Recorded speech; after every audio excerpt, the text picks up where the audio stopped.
Bereshit, bara, Elohim.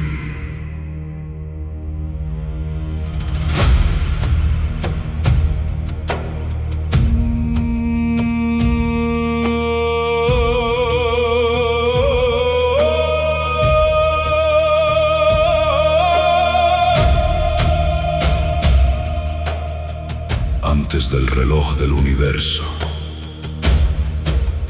antes del aliento del hombre,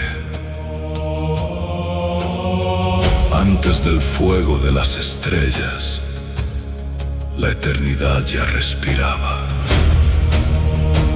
No existía historia, no existía memoria, no existía lenguaje humano, solo Elohim. solo Elohim.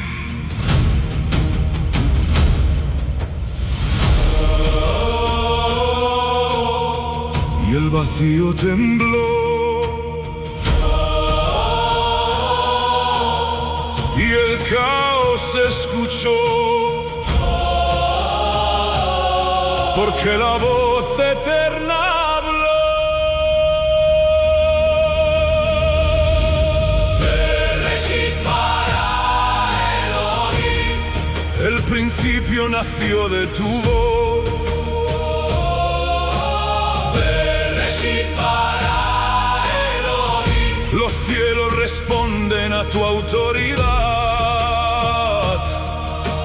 Toda la creación proclama: no hay otro como Yahweh.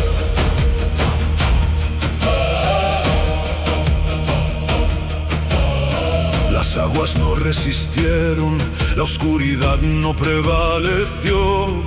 El abismo conoció sus límites cuando el Altísimo decretó: los astros no son dioses, el mar no tiene trono, las naciones son polvo ante ti, Elohim.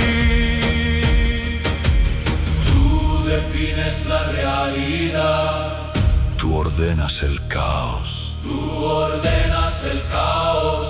tú sostienes el cosmos con tu palabra.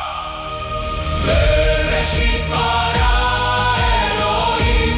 El universo nació de tu voz, Bereshit bara Elohim. toda potestad se inclina ante ti. Los cielos anuncian tu gloria Y la tierra tiembla ante Yahweh.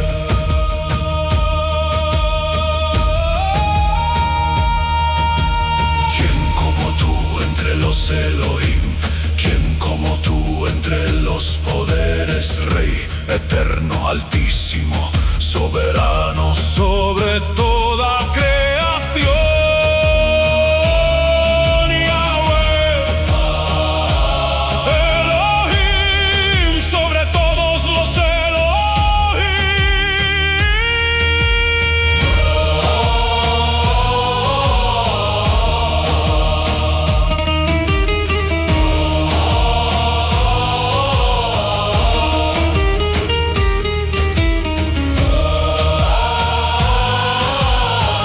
Bereshit, bara, Elohim. Y habló la eternidad, y nació el cosmos.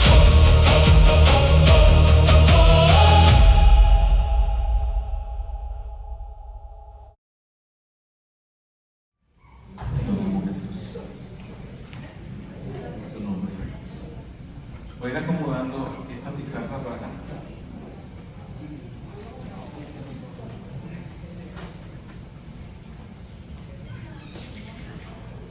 Ya, si Dios permite, la semana que viene vamos a tener televisores, hermano. Señora Provisto ha ido proveyendo las cosas que pues perdimos. Y así que con el favor del Señor, ya la semana próxima pues estamos poco a poco cayendo ya en la normalidad. Amén. Así que yo quiero invitarte, iglesia, a que ahí donde están, inclinemos nuestros rostros un momentito. Vamos a presentarnos delante del Señor, vamos a pedirle al Espíritu Santo que en este día nos hable a través de la palabra. Amén. Seguimos con la enseñanza que comencé hace 3 semanas. Los Elohim de las naciones son los mismos que los ídolos. Ya hemos aprendido que no son los mismos que los ídolos. El Elohim es el ente espiritual, el ídolo es la representación física de esa deidad, ¿verdad? No son la misma cosa.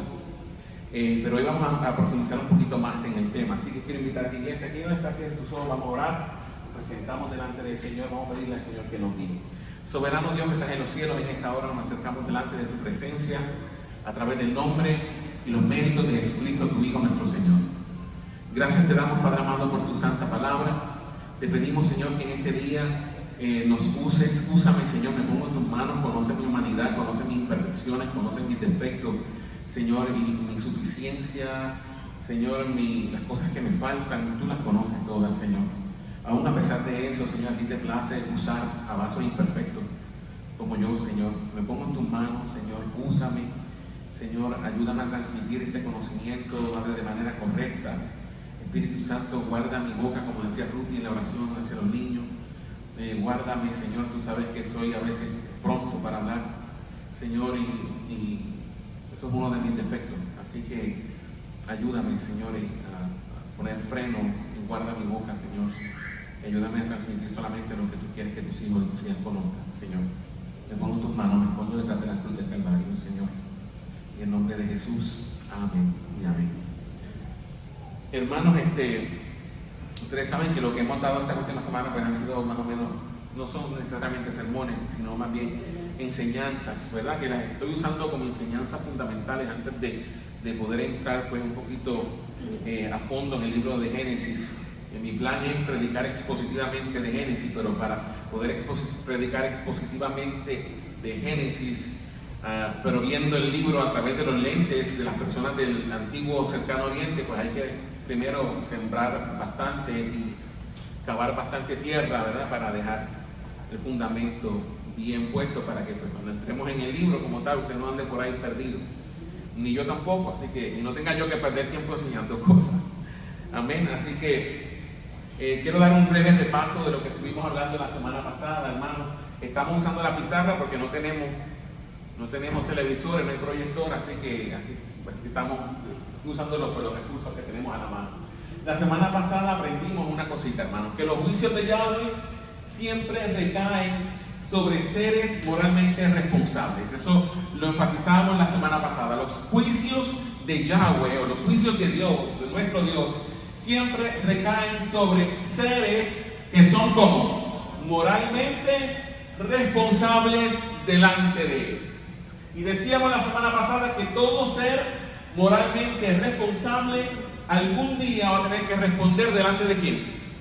Delante de Yahweh. Todo ser que es moralmente responsable algún día va a tener que responder delante de Yahweh. Decíamos la semana pasada también que donde existe conciencia moral, existe responsabilidad moral. Donde existe conciencia moral, existe responsabilidad moral. Nadie se escapa de eso. Si usted es una persona, si usted es un ente que tiene conciencia moral, usted va a tener que responder delante de Dios algún día. ¿Ok? Por todo lo que hizo, sea bueno o sea malo. Es por esto que en la Biblia vemos que Dios juzga tanto a los hombres, a los seres humanos, como también juzga a ¿quién? A los seres espirituales que se rebelaron contra Él. ¿Están claros hasta aquí con esto? Dudas, preguntas, saben que pueden pararme. Vamos a tratar de que las preguntas giren en torno al tema. ¿Ok? No salgamos por otro lado porque si no terminamos hablando de otras cosas. Y yo espero el Señor no sangrar hoy. Que show, la semana pasada yo botando sangre por la nariz también. Justo que digo la palabra sangre, empecé a botar sangre por la nariz. Wow. Bueno, por ahí vamos. Ahora, estamos hasta aquí con esto, ¿verdad? La semana pasada vimos algunos ejemplos del juicio de Dios sobre los hombres, ¿verdad? Vimos el juicio de Dios sobre Adán en Génesis capítulo 3, ¿verdad? El juicio de Dios sobre Eva. No vimos este juicio, pero también vemos que en el libro de Génesis capítulo 4, si quieren vamos un momentito allí, vamos a Génesis 4, vamos a ver el juicio de Dios sobre Caín. Caín también es un ser moralmente responsable de Dios. Si vamos a Génesis 4, mira lo que dice la escritura y en Génesis capítulo 4 dice: conoció Adán a su mujer Eva, la cual concibió y dio a luz a Caín. Y dijo: por voluntad de Jehová he adquirido varón. Eso dijo Eva cuando tuvo a Caín. Es posible que Eva pensara que Caín era aquella simiente que Dios le había prometido en Génesis 3:15. Por eso ella se alegró de haber tenido un hijo varón, porque dijo: oh, este es el que me va a redimir a mí, el que va a redimir a la humanidad. Posiblemente eso fue lo que ella pensó. Dice, por eso que ella dice: por voluntad de Jehová he adquirido varón. Pero dice la palabra en el versículo 2 que después dio a luz a su hermano Abel. Primero dio a luz a Caín, después dio a luz a Abel. Muchas personas piensan que Caín y Abel eran gemelos. ¿Por qué? Porque si se fijan en el versículo 1, dice que conoció a Adán a su mujer Eva, la cual concibió y dio luz a Caín. Pero no dice volvió a conocer a Eva y dio luz a Abel. ¿Me está entendiendo? Por eso mucha gente piensa que eran gemelos, que nacieron del mismo parto. Después dio a luz a su hermano Abel. Y dice: y Abel fue pastor de ovejas, y Caín fue, ¿qué cosa? Labrador de la tierra. Y aconteció andando el tiempo que Caín trajo del fruto de la tierra una ofrenda a Jehová. Y Abel trajo también de los primogénitos de sus ovejas, de lo más gordo de ellas. Y miró Jehová con agrado a Abel y a su ofrenda, pero no miró con agrado a Caín y a la ofrenda suya. Y dice la escritura que se ensañó Caín en gran manera. ¿Y qué pasó? Decayó su semblante. Versículo 6. Miren, este versículo 6 es interesante. Dice: entonces Jehová dijo a Caín: ¿por qué te has ensañado? ¿Y por qué ha decaído tu semblante? Si bien hicieres, Dios le pregunta, ¿no serás enaltecido? Y si no hicieres bien, ¿qué le dice el Señor? El pecado está ¿a dónde? A la puerta. El pecado está a la puerta, como un león rugiente esperando brincarte encima si tú le das la oportunidad. Eso es lo que dice allí. El pecado está a la puerta. Con todo esto, mira lo que dice el Señor: a ti será su deseo y tú te enseñorearás de él. O sea, el pecado está a la puerta esperando abalanzarse sobre ti si tú le das el chance y le das la oportunidad. Con todo eso, Dios dice: tú tienes la capacidad para decidir si vas a dejar que el pecado te venza o no. Eso es lo que está diciéndole Dios a Caín aquí en el versículo 7. Entonces vemos que Caín aquí tiene una responsabilidad que moral delante de Dios. Caín tiene una responsabilidad moral delante de Dios. Verso 8 que dice: y dijo Caín a su hermano Abel: salgamos al campo. Y aconteció que estando ellos en el campo, ¿qué pasó? Caín se levantó contra su hermano Abel y lo mató. ¿Ese asesinato fue accidental o fue planificado? Fue planificado. ¿Tuvo Caín la oportunidad de haberse detenido y no haberlo hecho? Claro que sí, Dios se lo dijo. Dios lo advirtió. Pero él planificó, le dijo: ven, vamos a pasear por el campo. Y cuando lo tenía ya solo en el campo, le metió un macetazo en la cabeza y lo mató. ¿Ok? Dice, premeditación y alevosía, dice la licenciada Antonieta. Se fue premeditado y con alevosía.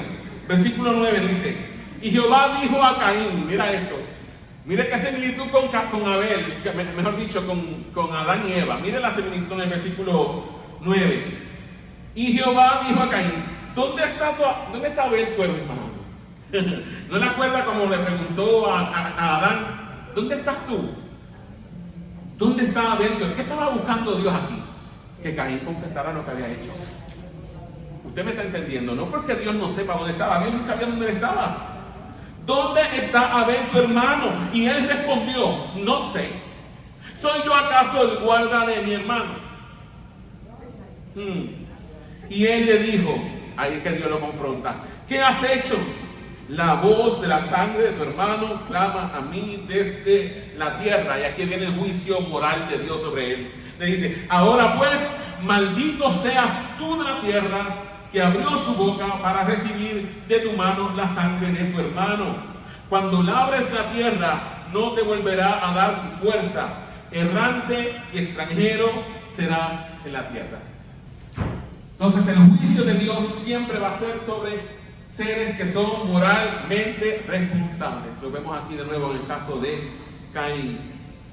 Y lo vimos la semana pasada también en la generación de Noé. Dice que vio Jehová que la maldad de los hombres era mucha sobre la tierra y que todo designio de los pensamientos del corazón de ellos era de continuo solamente el mal. Y a Jehová le pesó haber hecho al hombre. ¿Okay? Y Dios determinó que le iba a dar un periodo de gracia de ¿cuánto tiempo? ¿Cuánto tiempo de gracia Dios le dio a la generación de Noé? ¿Se acuerda? No, no fueron 40 años. No, tampoco fueron 400. 120 años de gracia. ¿Ok? Serán sus días 120 años. No que iban a vivir 120 años, es que a partir de ese momento Dios puso el reloj en retroceso. 120 años le voy a dar de gracia. 120 años estuvo Noé construyendo el arca. 120 años tuvieron los hombres para arrepentirse de su pecado. Y no se arrepintieron de su pecado. 120 años la puerta del arca abierta. El tiempo de la gracia dura mientras, hermanos, eso es una enseñanza para nosotros. Cristo es el arca de Noé. Y ahora mismo la puerta está abierta para todo aquel que quiera puede entrar a ella. Pero los hombres rechazan entrar a ella. Y va a venir un momento en que la puerta va a ser cerrada. Entonces la gente va a procurar con lágrimas entrar y ya no va a poder. Usted me está entendiendo, ¿verdad? Así mismo pasó con las personas en el tiempo de Noé. Hermano, algo que tenemos que matizar que tal vez no quedó muy claro la semana pasada. En todos estos pasajes que leímos la semana pasada y hoy, hemos visto que los hombres fueron el objeto del juicio de Dios, del juicio moral de Dios. Los hombres fueron el objeto del juicio moral de Yahweh. Sin embargo, en muchos de estos mismos pasajes hemos visto que las consecuencias cósmicas del juicio afectaron no solamente al hombre, sino que afectaron también a ¿quién? A todo ser viviente. Eso lo vemos en el caso, hermano, del mismo diluvio universal. El juicio de Dios era contra los seres humanos porque habían pecado. Pero hubo consecuencias cósmicas del pecado que no solamente afectaron a los hombres, sino que afectaron ¿a quién? A todo ser viviente. Por eso Dios dice, raeré de la tierra a todo ser viviente, porque me arrepiento de haberlo hecho. Dijo Dios, las consecuencias cósmicas del pecado. Fíjense que los animales no fueron el objeto del juicio de Dios. Los objetos del juicio de Dios fueron los hombres. Pero hay consecuencias cósmicas del pecado y hay efectos colaterales del juicio de Dios. Usted me está entendiendo. Hay efectos colaterales del juicio de Dios. Podemos decir entonces que la creación muchas veces ha sufrido las consecuencias colaterales del juicio de Dios contra los hombres. Lo vemos en Génesis 3:17. Acompáñenme un momentito allí. ¿Quién pecó en Génesis 3? ¿Quién desobedeció en Génesis 3? Adán y Eva, ¿verdad? Desobedecieron a Dios. Pero mira la consecuencia colateral. ¿Qué dice el versículo 17? Y al hombre dijo, todos juntos, a la una, a las dos y a las tres.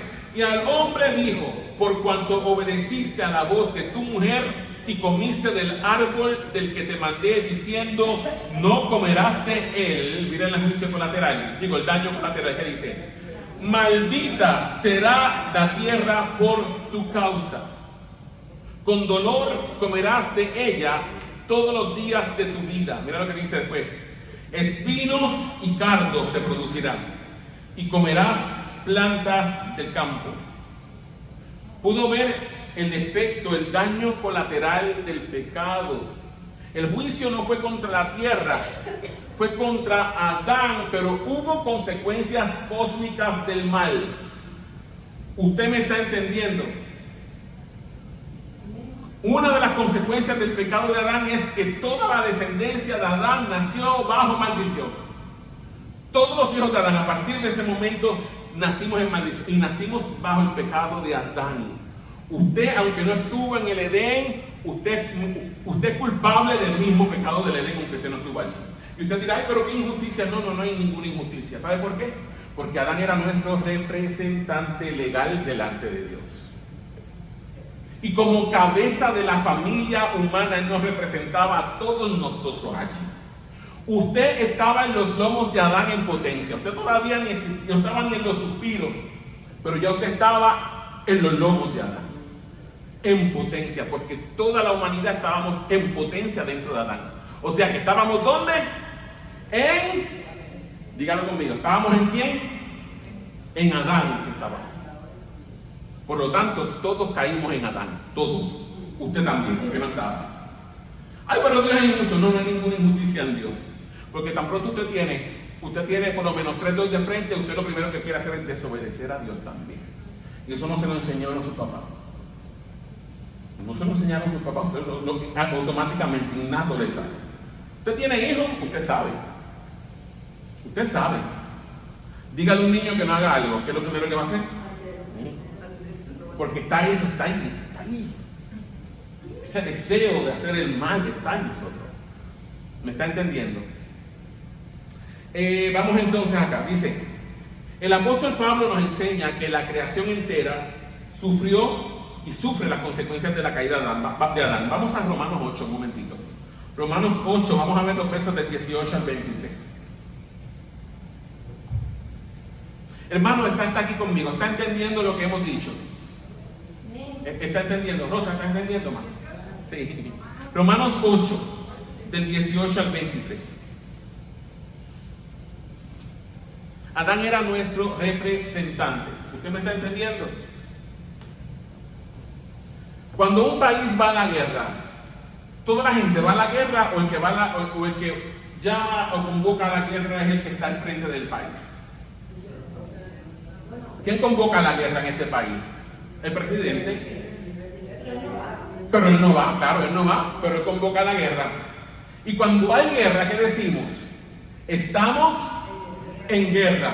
Y usted se incluye como si usted estuviera metido allá también. Porque en la cabeza federal del gobierno es el presidente. Usted me está entendiendo, ¿verdad? Por lo tanto, si el presidente convoca la guerra, todos nosotros estamos en guerra, aunque no estemos nosotros en la guerra. Usted me está entendiendo, ¿verdad? Independientemente de su punto de vista político, no vamos a hablar de política, simplemente uso esto de ejemplo, ¿ok? Así que nos reservamos los odios y las cosas que tengamos, por si acaso. ¿Ok? Independientemente de quién esté, lo mismo da que esté uno que el otro. Todos son iguales. Todos son iguales, todos son pecadores, igual que nosotros. Vamos ahora un momentito a Romanos 8, 18. ¿Qué dice Romanos 8, 18? A la 1, a la 2 y a la 3. Mira lo que dice el Señor allí. Dice, pues tengo por cierto que las aflicciones de ¿cuándo? Del tiempo presente no son comparables con la gloria venidera que en nosotros ha de manifestarse. Verso 19, ¿qué dice? Porque el anhelo ardiente de la creación, ¿cuál es? El aguardar la manifestación de los hijos de Dios. ¿Qué dice el verso 20? Porque la creación fue ¿qué? Sujetada a vanidad, no por su propia voluntad, sino por causa del que la sujetó en esperanza. ¿Qué dice el 21? Porque también la creación misma será libertada de la esclavitud de corrupción a la libertad gloriosa de los hijos de Dios. Porque sabemos que toda la creación gime a una y aún está con dolores de parto hasta ahora. Dice, y no solo ella, sino que también nosotros mismos que tenemos las primicias del Espíritu, nosotros también gemimos dentro de nosotros mismos, esperando la adopción, la redención de nuestro cuerpo. Entonces, la creación sufrió las consecuencias del pecado. Dios la sujetó a vanidad a causa del pecado de Adán. Pero ¿sabes por qué? Porque Dios está planificando redimir la creación. Cristo no solamente murió por nosotros, hermanos. Cristo murió por toda la creación, para redimir la creación.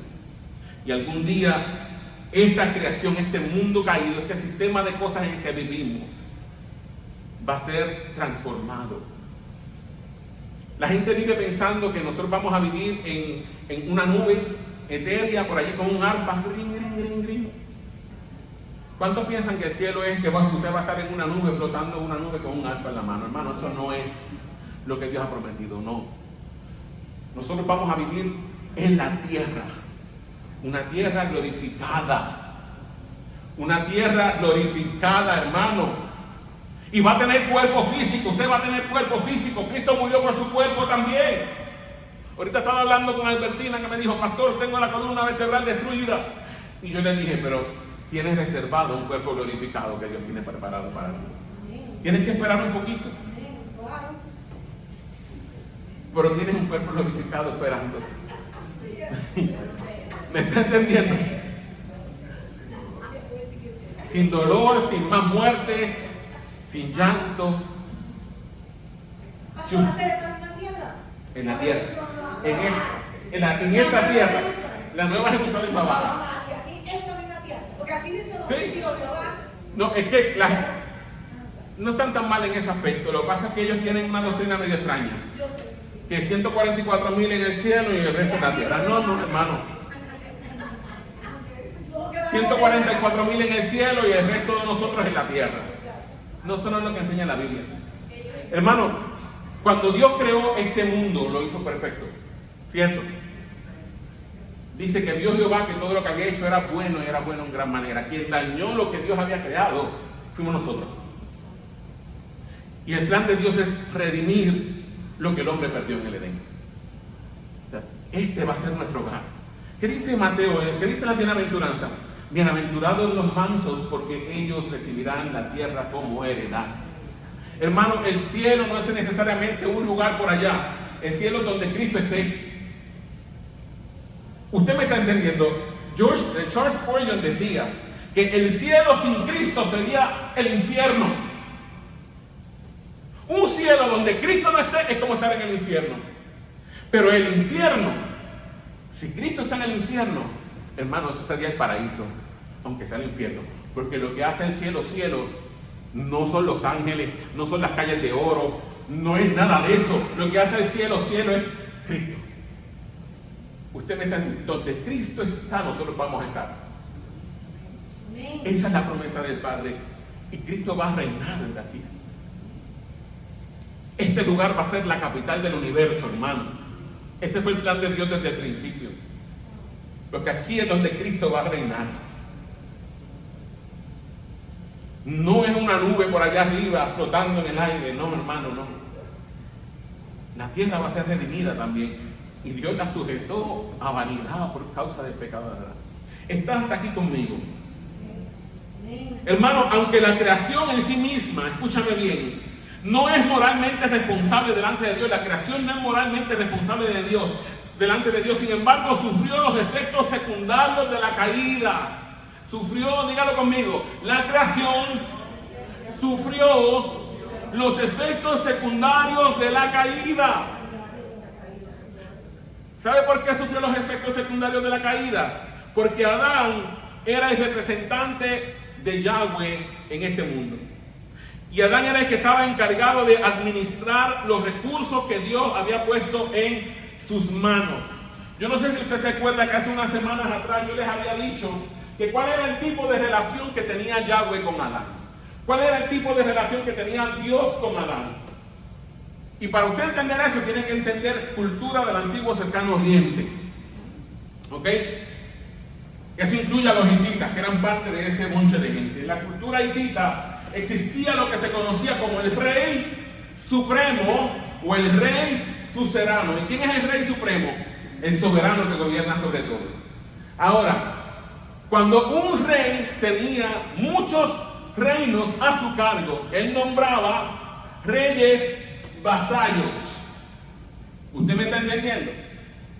Un rey vasallo es alguien que gobierna en la autoridad del rey supremo, en el territorio que Dios le asigna. ¿Usted me está entendiendo? ¿Por qué usted cree que Dios puso su imagen en Adán? Para usted poder entender por qué Dios puso su imagen en Adán, tiene que entender cómo pensaba esa gente. Usted sabe lo que hacía un rey. Cuando un rey, por ejemplo, en el Imperio Romano, el Imperio Romano no era solamente Roma. El Imperio Romano se extendió hasta Asia. ¿Usted sabe lo que mandaba hacer el emperador? En todos los territorios, mandaba poner una imagen de él en cada territorio donde gobernaba. Marcando el territorio. ¿Usted sabe lo que significaba? Que ese territorio pertenecía a quién? Al emperador. ¿Qué hacía el emperador? Ponía una imagen de él, ¿dónde? En el territorio. ¿No le suena al lenguaje de Génesis 1? Y creó Dios al hombre a su imagen, conforme a su semejanza, y señoree en los peces del mar, en las aves de los cielos. Entonces, Adán era una representación de Yahweh en la tierra. Por eso Dios le dio a Adán la facultad de gobernar. ¿Usted me está entendiendo? Ahora, Adán no era el rey supremo. Adán era un rey vasallo que gobernaba bajo la autoridad de ¿quién? Del rey supremo, que es Yahweh. ¿Okay? Adán tenía que rendirle cuenta a Yahweh, tenía que gobernar bajo las leyes de Yahweh. ¿Usted me está entendiendo? Para entender eso, usted tiene que entender cultura del Antiguo Cercano Oriente. Si usted no conoce eso, no lo va a entender. No le va a ver el sentido a todo esto. Ahora lo está viendo, ¿verdad que sí? Entonces, escuche esto. La relación que tenía Yahweh con Adán era la de rey supremo, y Adán era un rey vasallo, quien gobernaba bajo la autoridad de Yahweh. Por esto es que en Génesis 6, aunque los animales no pecaron, sufrieron las consecuencias colaterales del juicio. Porque, ¿quiénes son los representantes de Dios en la tierra? Hermano, ¿quiénes son?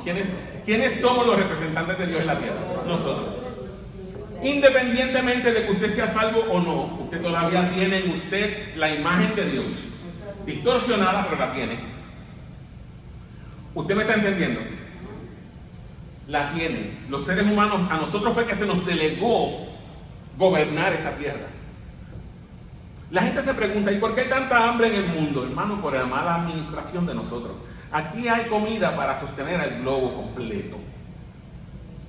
Pero la arrogancia, la maldad de nuestros gobernantes, la avaricia. Dios no es culpable del hambre del mundo, el culpable del hambre del mundo es el ser humano. Usted me está entendiendo, porque a nosotros se nos delegó el gobernar la tierra. Pero nosotros, ¿qué hicimos? Pecamos. Entonces, toda la creación, por lo menos lo que existe en este mundo, estaba bajo el gobierno de ¿quién? De nosotros. Por eso cuando nosotros pecamos, afectamos a todo lo demás. ¿Usted me está entendiendo? ¿A quién Dios le dijo, si comen de este árbol, si comen del fruto de este árbol, ciertamente morirás? ¿A quién le dijo Dios eso? Al hombre. ¿Los animales tuvieron culpa de eso? Sin embargo, los animales mueren también. Efecto colateral del pecado, gracias a Dios. Efecto colateral del pecado. ¿Está hasta aquí conmigo? ¿Está entendiendo dudas, preguntas, comentarios? Estamos hasta aquí. Ok. Los animales no pecaron, hermano. Escúchame esto. Los animales no pecaron, pero viven en un mundo gobernado por un representante que sí pecó. Por eso ellos también están sujetos a las mismas consecuencias que nosotros siendo inocentes. Esto incluye la muerte. Ahora, el juicio de Dios no es sobre ellos. Ellos se afectaron como consecuencia secundaria colateral. ¿Usted me está entendiendo? Vivimos en una creación, hermano, que está profundamente interconectada. ¿Okay? Este mundo, nada está separado una cosa de la otra. Nosotros vivimos en un mundo que está profundamente interconectado. Ahora, a pesar de esto, aún en el relato del diluvio podemos ver un elemento redentor. ¿Cuál fue el elemento redentor de Dios? Dios dijo, traeré de la tierra todo lo que he creado, desde el hombre hasta la bestia, hasta los reptiles, todo. Pero ¿cuál fue el elemento redentor de Dios? Alguien dijo Noé. Noé, su familia, pero Noé solamente, su familia solamente, y una pareja de cada animal. ¿Usted me está entendiendo? Dios no exterminó totalmente a nada de lo que había. Dios preservó la vida que Él quería preservar en la tierra. ¿Usted me está entendiendo? Hay un elemento redentor ahí. Y empezó de nuevo. ¿Ok? Empezó de nuevo todo. Estamos hasta aquí, hermanos. Dice, importante recordar esto, hermano. Los animales no fueron el objeto del juicio. Fueron, escúchame bien, fueron víctimas de las consecuencias del juicio. ¿Usted me está oyendo? Volvemos de nuevo. Los animales no fueron el objeto del juicio, fueron víctimas de las consecuencias del juicio. Sin embargo, la sentencia divina recayó sobre los seres humanos, porque ¿quiénes éramos los moralmente responsables delante de Dios? Nosotros, no ellos. Ellos fueron las víctimas que se afectaron, que vieron afectadas. Hermanos, siempre hay víctimas en el pecado. Cuando un hombre comete adulterio, ¿quién es la víctima inmediata? Su esposa y sus hijos. ¿Usted me está entendiendo? Cuando usted comete un asesinato contra alguien, usted no solamente está matando a esa persona, hermano, usted mata a la familia de esa persona. Y en el caso de un joven que todavía no se ha casado, ¿usted sabe a quién más usted mató? Mató a los hijos que esa persona pudo haber tenido. Usted mató a una generación completa que pudo haber salido de esa persona. Y sabe una cosa, Dios lo hace responsable a usted de la sangre de todas esas personas que no nacieron porque usted los mató. ¿Usted me está entendiendo?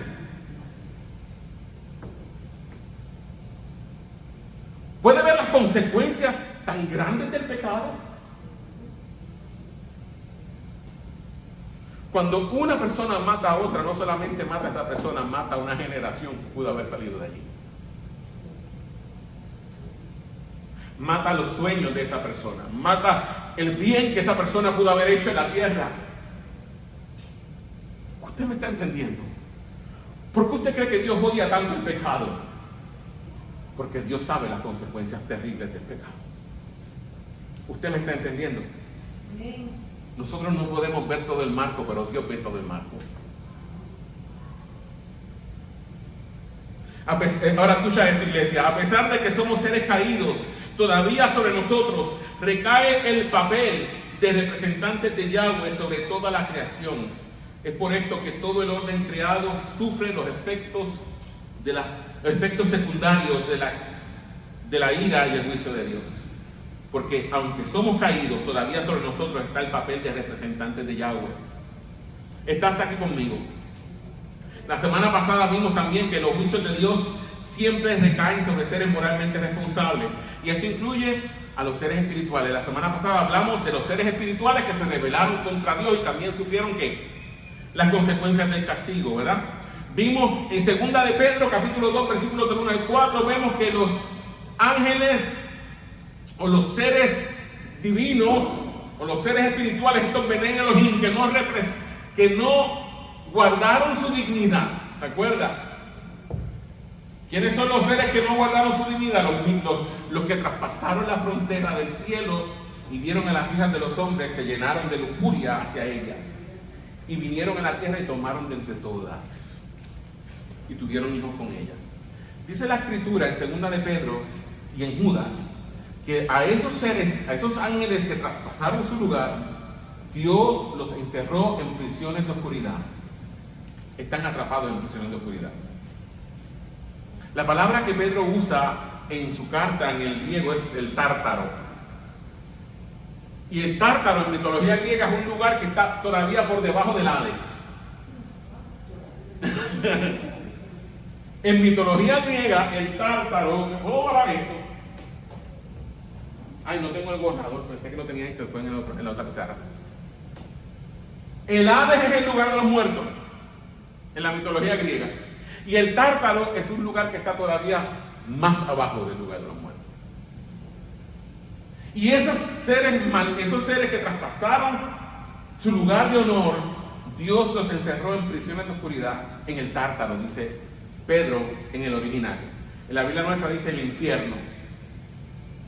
Pero Pedro le escribió a gente que estaba familiarizada con todos estos conceptos griegos. Ellos entendieron. Están allí reservados para el día del juicio final, dice la palabra de Dios. Porque traspasaron su lugar de honor. Violaron la ley de Dios, infringieron la ley divina. Ahora, no solamente esos son los seres que fueron sometidos al juicio de Dios. Vimos también hace unas semanas atrás el Salmo 82. ¿Se acuerdan del Salmo 82? Acompáñenme un segundito allí. Salmo 82.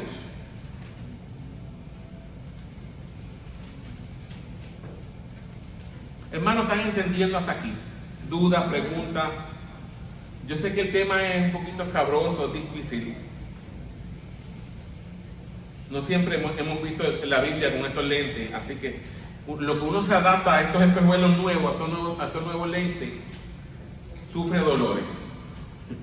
¿Cuántos han cambiado de receta de lentes alguna vez? ¿Y cómo usted se siente los primeros días con los lentes nuevos? Perdido. Hasta se marea uno. Pues eso mismo nos pasa a nosotros viendo en la Biblia con estos nuevos lentes. ¿Okay? Digo que no son los nuevos, son los lentes que siempre debimos haber tenido. ¿Verdad? Decíamos en el Salmo 82, ya no conmigo. Dice, pero vamos a leerlo con las palabras hebreas que se supone que vaya. Donde dice Dios, vamos a decir Elohim. Donde dice dioses, vamos a decir ¿qué? Elohim, ¿ok? Dice, Elohim está en la reunión de los Elohim. Ok, habíamos dicho que el primer Elohim es singular.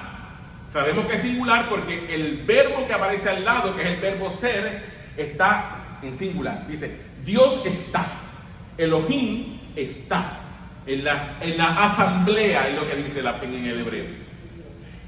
Elohim está en la asamblea de los Elohim. O sea, había una asamblea celestial. Eso es el lenguaje de concilio divino. Y dice, en medio de los Elohim juzga. O sea, Yahweh es el Elohim primero que aparece allí, ¿ok? Yahweh es el primer Elohim. Y dice que Yahweh está en medio de una asamblea donde hay otros Elohim, que son seres espirituales, acuérdense. Seres espirituales, ¿ok? Eso, ¿qué es un Elohim? Acuérdense, volvemos a lo mismo, repaso. Elohim no habla de dioses necesariamente, habla de una categoría de seres que habitan ¿dónde? El mundo invisible, ¿ok? Mundo invisible. Todo ser sobrenatural invisible es un Elohim. Por eso Yahweh es un Elohim. Pero entre los Elohim, ninguno es como él. Él es aparte de todos los demás. Pero no es un Elohim porque vive donde? En el mundo invisible. Está aquí conmigo, ¿verdad? Y dice aquí en Salmo 82 que Yahweh está en una asamblea donde hay otros Elohim. Y en medio de esos Elohim, Él juzga. Y le dice a esos Elohim, ¿hasta cuándo juzgaréis injustamente? Y aceptaréis las personas de los impíos. Después les dice, defended al débil. La semana que les hablé de este capítulo, del capítulo 82 de los Salmos, les dije que para entender esto, teníamos que entender Deuteronomio 32. En Deuteronomio, y para entender Deuteronomio 32 tenemos que entender Génesis 11, que es la Torre de Babel. Que hablamos de la Torre de Babel en estos días. ¿Usted se acuerda? Que Dios descendió, que Dios les dice a los hombres, después del diluvio, fructifiquen y multiplíquense y llenen la tierra, y ellos dijeron, no, vamos a quedarnos todos juntos aquí y vamos a hacer que una ciudad, cuya cúspide llegue al cielo. Y Dios bajó y dijo, ¿qué hacen estos lindos? Están haciendo una torre, me están desafiando. Hermano, eso fue lo que fue en Babel, fue un desafío a la autoridad de Dios, al mandato de Dios. Y Dios descendió, confundió sus lenguas y terminaron esparcidos. ¿Ok? Pero para usted entender qué pasó allí, tiene que leer Deuteronomio 32. Pero en nuestra Biblia, Reina Valera, dice que cuando Dios repartió las naciones, ¿dónde Dios repartió las naciones? En Génesis 11, la Torre de Babel. Ahí fue que Dios reparte las naciones. ¿Me está entendiendo, verdad? En nuestra Biblia, Reina Valera dice que cuando Dios repartió las naciones, las reparte según el número de los hijos de Israel. ¿Ok? Pero en los manuscritos del Mar Muerto, que fueron los rollos que aparecieron en 1948, ¿usted sabe qué es lo que dice en el original? No dice que Dios repartió las naciones conforme al número de los hijos de Israel. Dice que Dios repartió las naciones conforme al número de los Benei Elohim. Conforme al número de los hijos de Dios. ¿Y usted sabe por qué Dios repartió las naciones conforme al número de los hijos de Dios? Porque en Babel fue la última vez que Dios trató directamente con toda la raza humana. Dios se cansó. Mire, se cayeron en Génesis 3. Después vienen estos sinvergüenzas, cruzan la frontera, se juntan con los hijos de los hombres. La maldad crece sobre la tierra. Dios dice, se acabó, los voy a talar a todos. Voy a empezar de nuevo con ellos. Salen del arca, Dios dice, fructifiquen y multipliquen. Y estos sinvergüenzas siguen haciendo su voluntad. Dios dice, no, hasta aquí. Dios asigna sobre cada nación a uno de sus hijos. ¿Para qué? Para que vigilen las naciones, para que juzguen con equidad, para que juzguen con justicia y para que lleven a la nación que Dios le encargó a mirar a quién. ¿A quién? A Yahweh. ¿Usted me está entendiendo? Cuando usted entiende eso, entiende el Salmo 82.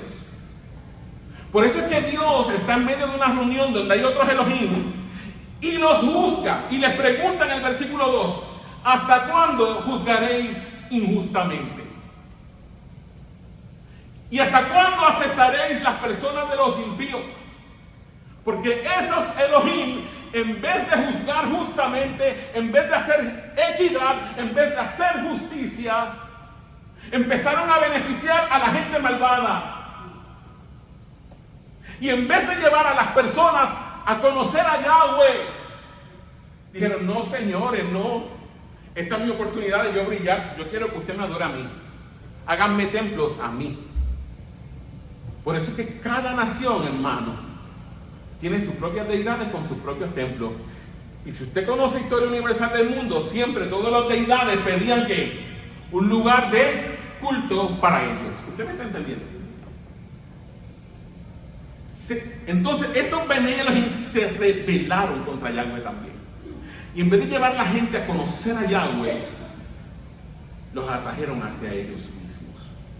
Usted me está entendiendo. Y por eso dice aquí, ¿hasta cuándo juzgaréis injustamente y aceptaréis las personas de los impíos?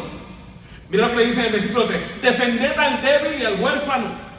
Haced justicia al afligido y al menesteroso. Librad al afligido y al necesitado. Libradlo de mano de los impíos. Verso 5. No saben, no entienden, andan en tinieblas.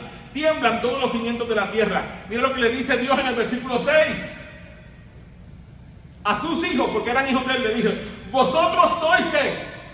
Dioses, con D minúscula, Elohim. ¿Ok? Vosotros sois Elohim. Pero ¿qué le dice de luego?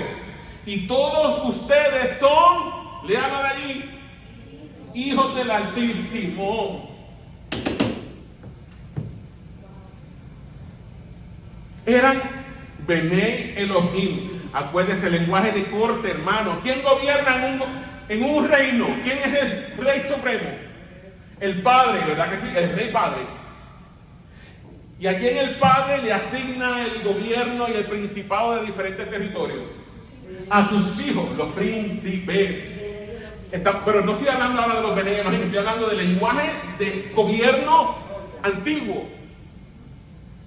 En un gobierno antiguo, el rey era el rey supremo, el padre, y sus hijos, los príncipes, eran encargados cada uno de un principado.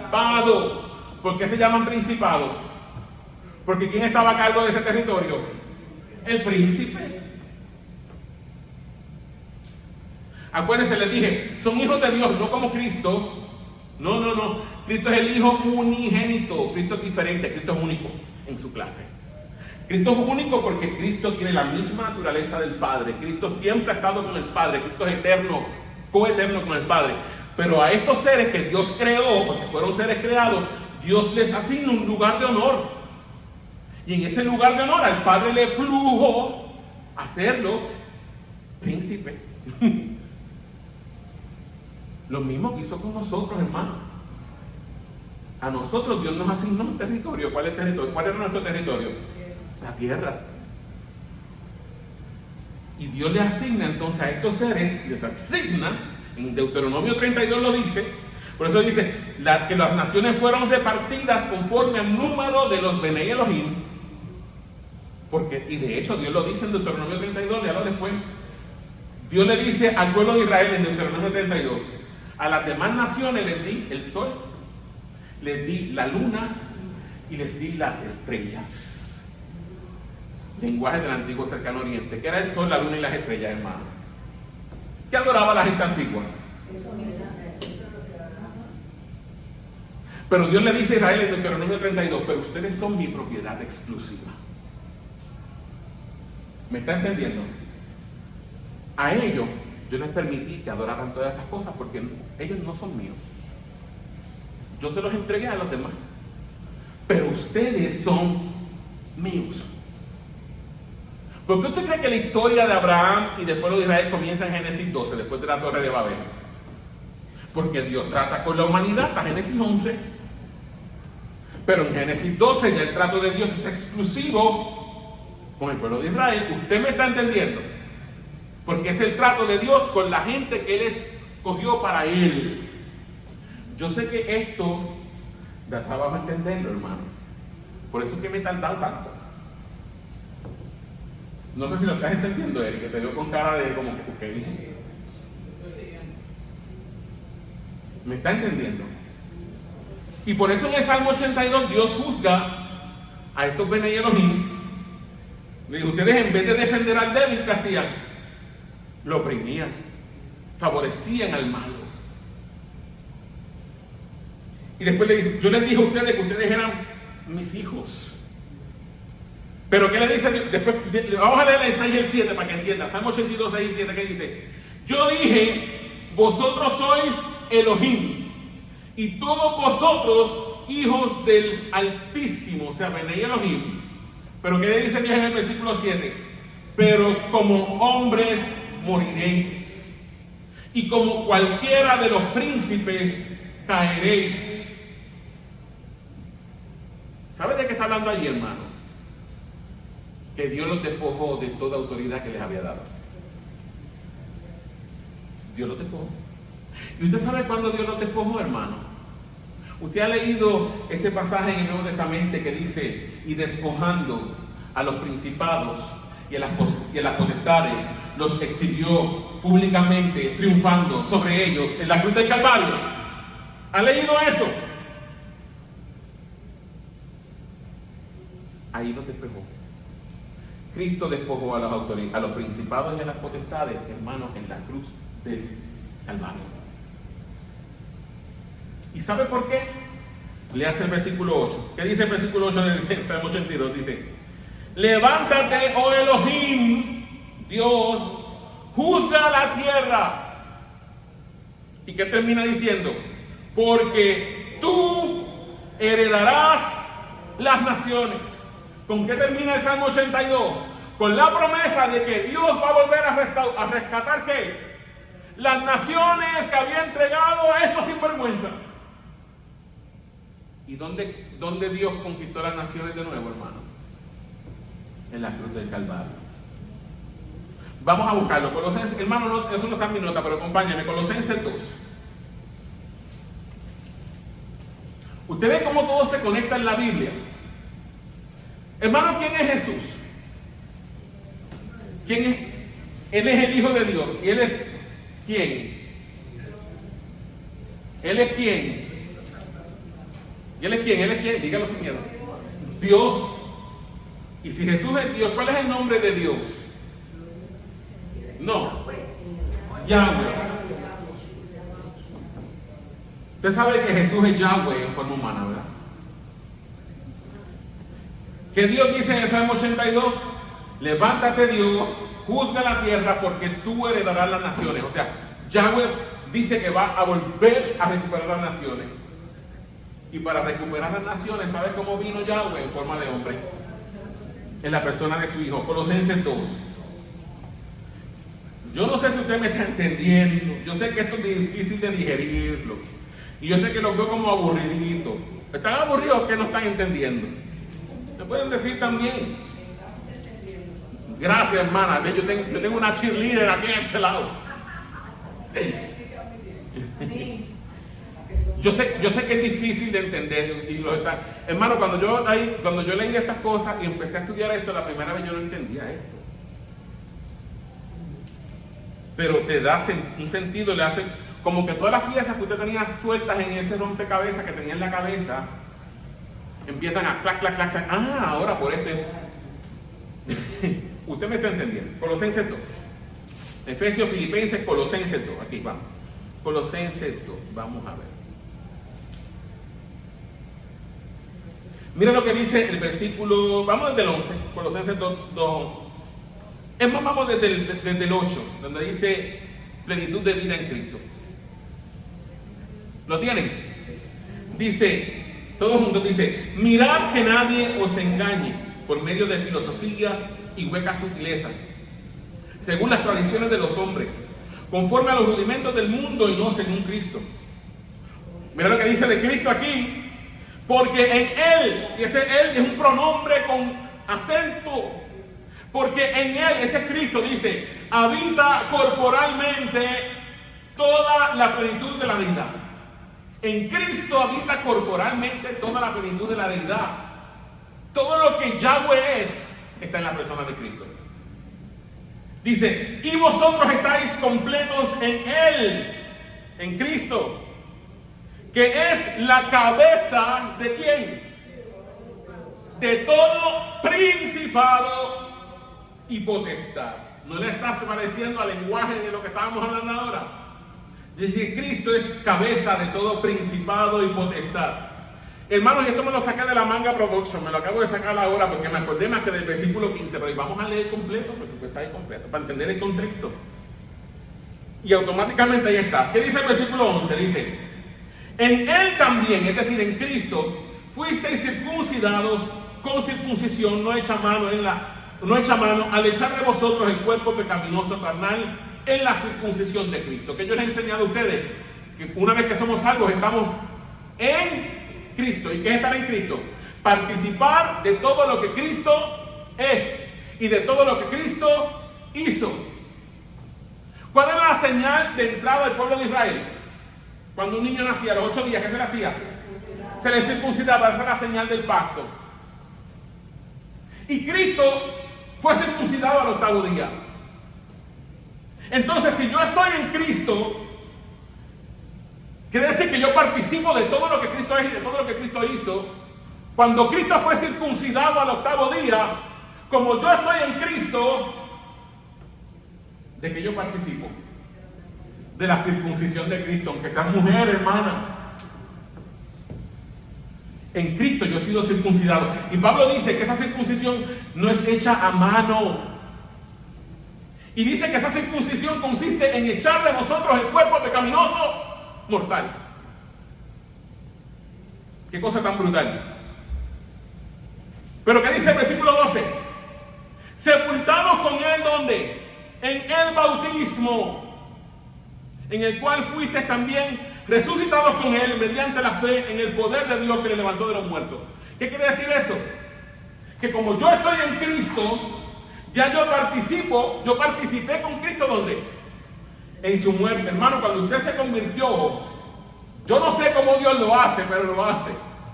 Es como si Dios lo cogiera a usted, lo sacara de Adán y lo llevara hace 2000 años al pasado y lo trepara a usted en la cruz y lo clavara en la cruz. Pablo dice que ya fuimos sepultados con Él, ¿dónde? En el bautismo. O sea, yo participo de todo lo que Cristo es. Yo participo ya de la muerte. Yo estoy muerto al pecado porque yo morí con Cristo. Cuando Cristo se murió, yo me morí con Él, porque Dios me puso en Cristo. Cuando Cristo lo enterraron, a mí me enterraron con Cristo. Y eso es lo que yo tipifico, ¿dónde? En el bautismo. Por eso es que el bautismo por inmersión no es un chocito de agua, no un chocito de agua. Perdónenme los presbiterianos que puedan estar viendo esto. Pero bautismo es una sepultura, no echarle un chozo de agua por la cabeza. Que yo sepa, yo no he visto a ningún muerto que le echan un poquitito de tierra por encima. Se hunde completo el muerto. Y eso es lo que simboliza el bautismo. Sepultados con Él por el bautismo, en el bautismo, en el cual que dice, fuisteis también resucitados con Él. Cuando salimos del agua, ¿qué representamos? Que cuando Cristo resucitó, yo también resucité con Él. ¿Usted me está entendiendo? Mediante la fe en el poder de Dios que le levantó de los muertos. ¿Qué dice el versículo 13? Y a ustedes, estando muertos en pecados y en la incircuncisión de su carne, les dio vida juntamente con Él. Hermano, Dios te dio vida con Cristo. Si tú eres salvo, ya Dios te dio vida con Cristo. Tienes que creer esto. Perdonadlos todos los pecados. Cristo perdona todos los pecados. Bendito sea el Señor. Se me cayó esto, Cristo. Yo me emociono, hermano. Perdone que el pastor suyo se pone emocional, pero es que me tengo... Hermano, esto a mí me da vida. Me tiene que dar vida. Amén. Allí dice que Dios perdonó todos los pecados, todos los pecados. ¿Usted sabe lo que implica todos los pecados? Implica todos los pecados, incluso los que usted todavía no ha cometido. Cuando Cristo murió, todos los pecados tuyos o más eran futuros, tú ni siquiera habías nacido y ya Cristo pagó por todos ellos. Pero la gente piensa que Dios solamente perdona nuestros pecados hasta el día que nos convertimos y que de ahí en adelante a nosotros nos toca, que es borrón y cuenta nueva. No, mi hermano, Cristo pagó por los pecados que todavía tú no has cometido. Ahora eso no te da licencia para pecar. Porque si tú ves esto como una licencia para pecar, significa que realmente tú no has conocido a Cristo, tú no has nacido de nuevo. Porque si tú hubieras nacido de nuevo, tú dirías, Concho, Cristo murió por mí. Yo no puedo estar ofendiéndolo. Usted me está entendiendo, pero aún así, tus pecados futuros ya fueron pagados por Jesús en la cruz del Calvario. Sacha. Por eso no hay condenación para los que están en Cristo Jesús, dice Pablo. Ninguna condenación hay para los que están en Cristo Jesús. Usted me está entendiendo. Seguimos por acá. ¿Qué dice luego? Dice que perdonó todos nuestros pecados. Pero el día 14, ¿qué dice? Léalo conmigo. Anulando el acta de los decretos que había contra nosotros, que nos era contraria, quitándola de en medio y clavándola en la cruz. Hermano, contra ti hay un acta de maldición y de condenación. Y dice que en la cruz Cristo anuló el acta que había contra ti. ¿Sabe cómo lo anuló? Porque Él pagó el precio que tú merecías pagar. Por eso es que la última palabra de Cristo en la cruz fue tetelestai, consumado es. ¿Usted sabe lo que significa eso? Consumado es. Consumado es, lo que significa es, la deuda ha sido totalmente cancelada, yo la pagué.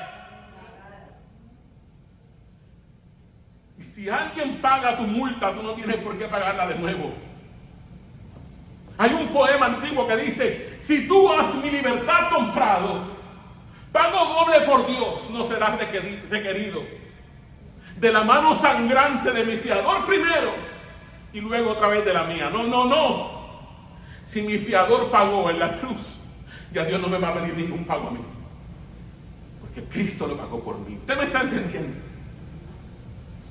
Pero ¿qué dice luego? Y aquí es que quiero que llegue al versículo 15. Después que dice que Cristo anuló el acta de los decretos que había contra nosotros y la clavó en la cruz, dice, y despojando. ¿A quiénes? A los principados y a las potestades. ¿Qué dice? Los exhibió públicamente, triunfando sobre ellos en la cruz. ¿Usted sabe lo que significa eso? ¿Sabe lo que hacían los emperadores antiguos? Cuando conquistaban un reino, traían a los reyes de esa tierra. Si era el emperador romano, traían a los reyes de aquellas tierras a Roma y hacían una procesión de vergüenza. Los hacían caminar por en medio de la ciudad, despojados de toda gloria, para humillarlos. Y aquí dice que Cristo, en su humillación, en aquella cruz donde estaba desnudo, donde estaba siendo escupido y blasfemado, dice la Biblia que en esa cruz fue que Jesús exhibió públicamente a los principados y a las potestades. Triunfó sobre ellos en la cruz. Ahí se cumple el Salmo 82. Porque tú heredarás las naciones, Jehová. Cristo Jehová en forma humana Ahora le hace más sentido esto, le hizo clic. Hermano, la palabra de Dios es viva. Yo los veo con cara de confusión. Eso no sé si es confusión o es que están procesando esto. Maravillados. Hermano, Cristo es todo lo que necesitamos.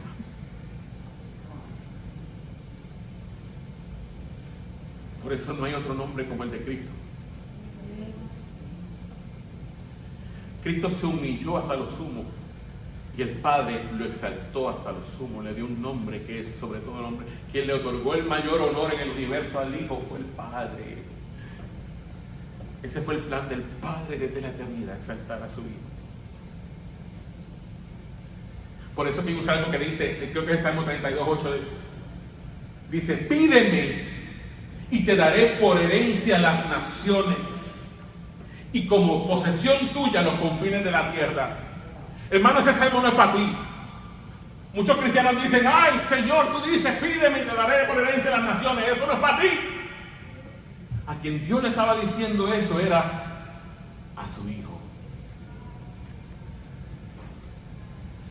Al Hijo era quien el Padre le dijo: pídeme y yo te daré por herencia las naciones y como posesión tuya los confines de la tierra. Está hasta aquí conmigo, hermano. No terminé usando nada de lo que tenía aquí. Significa que entendemos esto. Una semana más. Vamos ahora, hermano. Ora, ven acá.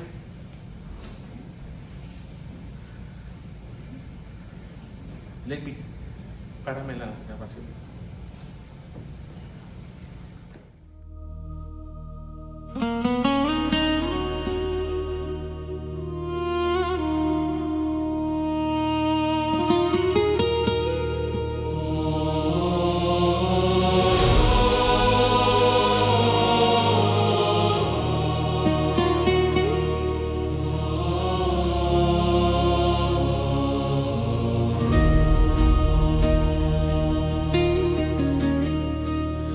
Antes del tiempo, antes del sol, antes del canto de la creación, no hubo consejo que te formara, no hubo poder que te levantara.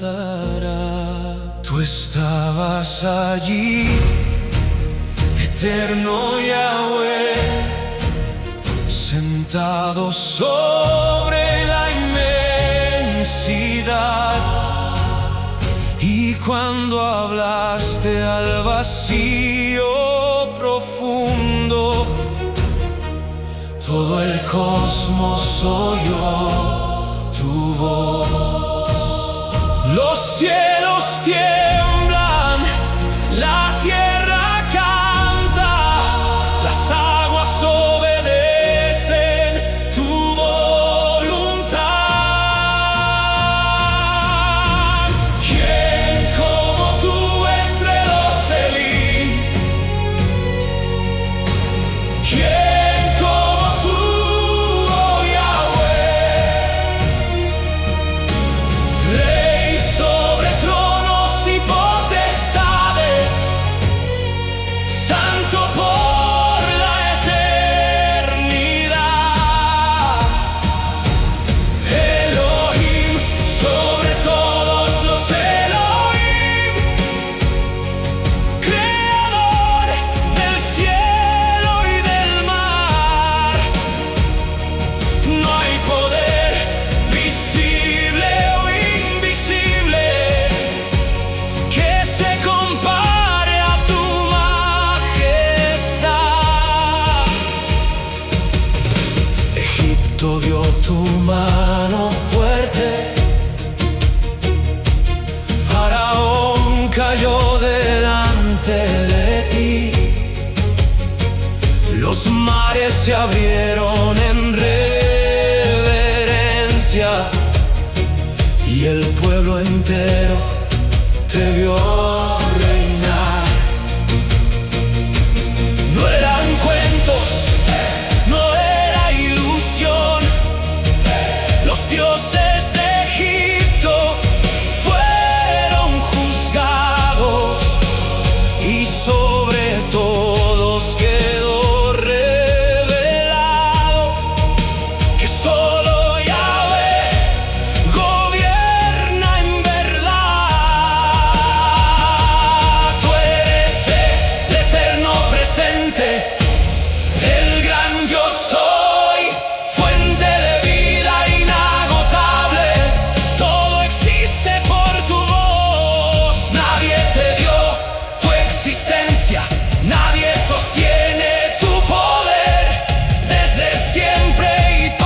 Elohim.